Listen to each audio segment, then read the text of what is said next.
বিশ্বকবি রবীন্দ্রনাথ ঠাকুরের ছোট গল্প থেকে পাঠ করে শোনাবো আজ কাবুলিওয়ালা গল্পের দ্বিতীয় পর্ব।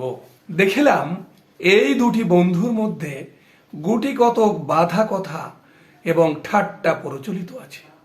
যথা রহমতকে দেখিবা মাত্র আমার কন্যা হাসিতে হাসিতে জিজ্ঞাসা করিত, কাবুলিওয়ালা, ও কাবুলিওয়ালা, তোমার ঝুলির ভিতর কি? রহমত একটা অনাবশ্যক চন্দ্রবিন্দু যোগ করিয়া হাসিতে হাসিতে উত্তর করিত, হাতি। অর্থাৎ তাহার ঝুলির ভিতর যে একটা হস্তি আছে, এইটাই তাহার পরিহাসের সূক্ষ্ম মর্ম। খুব যে বেশি সূক্ষ্ম তাহা বলা যায় না, তথাপি এই পরিহাসে উভয়েই বেশ একটু কৌতুক অনুভব করিত।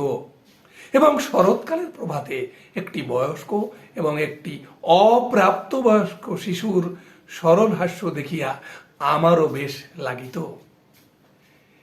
ইহাদের মধ্যে আরো একটা কথা প্রচলিত ছিল। রহমত মিনিকে বলিত, খোকি, তুমি শ্বশুর বাড়ি কখনো যাবে না? বাঙালির ঘরের মেয়ে আজন্মকাল শ্বশুর বাড়ি শব্দটার সহিত পরিচিত, কিন্তু আমরা কিছু একেলে ধরনের লোক হওয়াতে শিশু মেয়েকে শ্বশুর বাড়ি সম্বন্ধে সজ্ঞান করিয়া তোলা হয় নাই। এই জন্য রহমতের অনুরোধটা সে পরিষ্কার বুঝিতে পারিত না। অথচ কথাটার একটা কোনো জবাব না দিয়া চুপ করিয়া থাকা নিতান্ত তাহার স্বভাব বিরুদ্ধ। সে উল্টিয়া জিজ্ঞাসা করিত, তুমি শ্বশুর বাড়ি যাবে? রহমত কাল্পনিক শ্বশুরের প্রতি প্রকাণ্ড মোটা মুষ্টি আস্ফালন করিয়া বলিত, আমি শ্বশুরকে মারবে? শুনিয়া মিনি শ্বশুর নামক কোনো এক অপরিচিত জীবের দুরবস্থা কল্পনা করিয়া অত্যন্ত হাসিত। এখন শুভ্র শরৎকাল।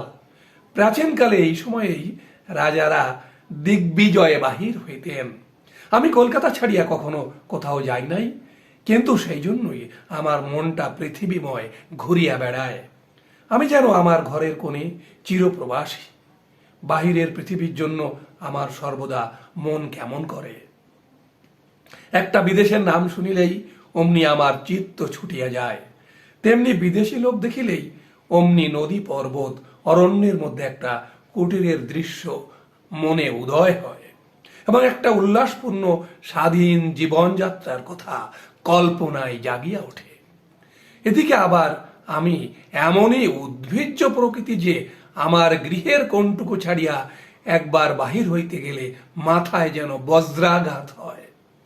এই জন্য সকালবেলায় আমার ছোট ঘরে টেবিলের সামনে বসিয়া এই কাবুলির সঙ্গে গল্প করিয়া আমার অনেকটা ভ্রমণের কাজ হইত।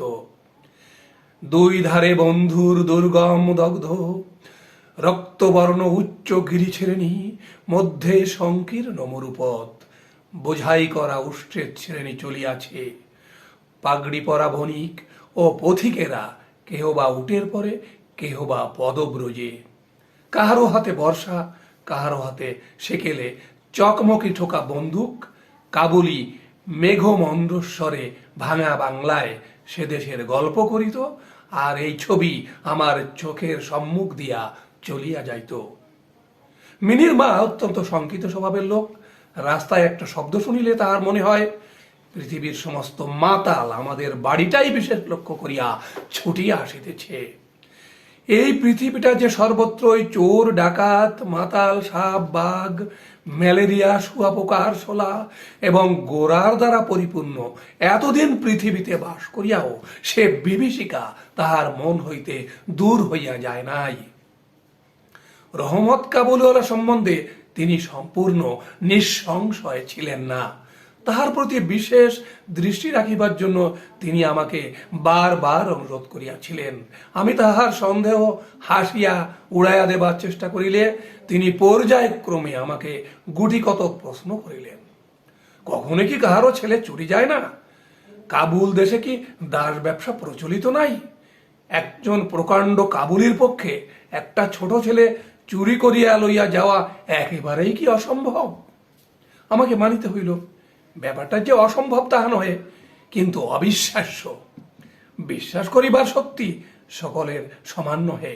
এই জন্য আমার স্ত্রীর মনে ভয় রহিয়া গেল, কিন্তু তাই বলিয়া বিনা দোষে রহমতকে আমাদের বাড়িতে আসিতে নিষেধ করিতে পারিলাম না। প্রতি বছর মাঘ মাসের মাঝামাঝি রহমত দেশে চলিয়া যায়। এই সময়টা সমস্ত পাওনার টাকা আদায় করিবার জন্য সে বড় ব্যস্ত থাকে। বাড়ি বাড়ি ফিরিতে হয়, কিন্তু তবু একবার মিনিকে দর্শন দিয়া যায়। দেখিলে বাস্তবিক মনে হয় উভয়ের মধ্যে যেন একটা ষড়যন্ত্র চলিতেছে। সকালে যেদিন আসিতে পারে না, সেদিন দেখি সন্ধ্যার সময় আসিয়াছে। অন্ধকার ঘরের কোণে সেই ঢিলে ঢালা জামা পায়জামা পরা সেই ঝোলা ঝুলিওয়ালা লম্বা লোকটাকে দেখিলে বাস্তবিক হঠাৎ মনের ভিতরে একটা আশঙ্কা উপস্থিত হয়। কিন্তু যখন দেখি মিনি কাবুলিওয়ালা ও কাবুলিওয়ালা করিয়া হাসিতে হাসিতে ছুটিয়া আসে এবং এই দুই অসমবয়সী বন্ধুর মধ্যে পুরাতন সরল পরিহাস চলিতে থাকে, তখন সমস্ত হৃদয় প্রসন্ন হইয়া ওঠে। একদিন সকালে আমার ছোট ঘরে বসিয়া প্রুফশিট সংশোধন করিতেছি। বিদায় লইবার পূর্বে আজ 2-3 দিন হইতে শীতটা খুব কনকনে হইয়া উঠিয়াছে। চারিদিকে একেবারে হিহিকার পড়িয়া গেছে। জানালা ভেদ করিয়া সকলের রৌদ্রটি টেবিলের নিচে আমার পায়ের উপর আসিয়া পড়িয়াছে। সেই উত্তাপটুকু বেশ মধুর বোধ হইতেছে। বেলা বোধ করি 8টা হইবে। মাথায় গলাবন্ধ জড়ানো উষাচরগণ প্রাতঃভ্রমণ সমাধা করিয়া প্রায় সকলে ঘরে ফিরিয়া আসিয়াছে। এমন সময় রাস্তায় ভারী একটা গোল শোনা গেল। চাহিয়া দেখি আমাদের রহমতকে 2 পাহারাওয়ালা বাঁধিয়া লইয়া আসিতেছে। তাহার পশ্চাতে কৌতূহলী ছেলের দল চলিয়াছে। রহমতের গাত্র বস্ত্রে রক্তচিহ্ন এবং একজন পাহারাওয়ালার হাতে রক্তাক্ত ছোরা। আমি দ্বারের বাহিরে গিয়া পাহারাওয়ালাকে দাঁড় করাইলাম, জিজ্ঞাসা করিলাম ব্যাপারটা কি। কিয়দংশ তাহার কাছে, কিয়দংশ রহমতের কাছে শুনিয়া জানিলাম যে আমাদের প্রতিবেশী একজন লোক রামপুরি চাদরের জন্য রহমতের কাছে কিঞ্চিত ধারিত। মিথ্যাপূর্বক সেই দেনা সে অস্বীকার করে এবং তাহাই লইয়া বচসা করিতে করিতে রহমত তাহাকে এক ছুরি বসাইয়া দিয়াছে। রহমত সেই মিথ্যাবাদীর উদ্দেশ্যে নানারূপ অশ্রাব্য গালি দিতেছে। এমন সময় কাবুলিওয়ালা করিয়া ডাকিতে ডাকিতে মিনি ঘর হইতে বাহির হইয়া আসিল। রহমতের মুখ মুহূর্তের মধ্যে কৌতুক হাস্যে প্রফুল্ল হইয়া উঠিল। তাহার স্কন্ধে আজ ঝুলি ছিল না, সুতরাং ঝুলি সম্বন্ধে তাহাদের অভ্যস্ত আলোচনা হইতে পারিল না। মিনি একেবারেই তাহাকে জিজ্ঞাসা করিল, তুমি শ্বশুর বাড়ি যাবে? রহমত হাসিয়া কহিল, সেখানেই যাচ্ছে। দেখিল উত্তরটা মিনির হাস্যজনক হইল না। তখন হাত দেখাইয়া পড়িল, শ্বশুরাকে মারিচাম, কিন্তু কি করিব, হাত বাঁধা। সাংঘাতিক আঘাত করার অপরাধে কয়েক বৎসর রহমতের কারাদণ্ড হইল।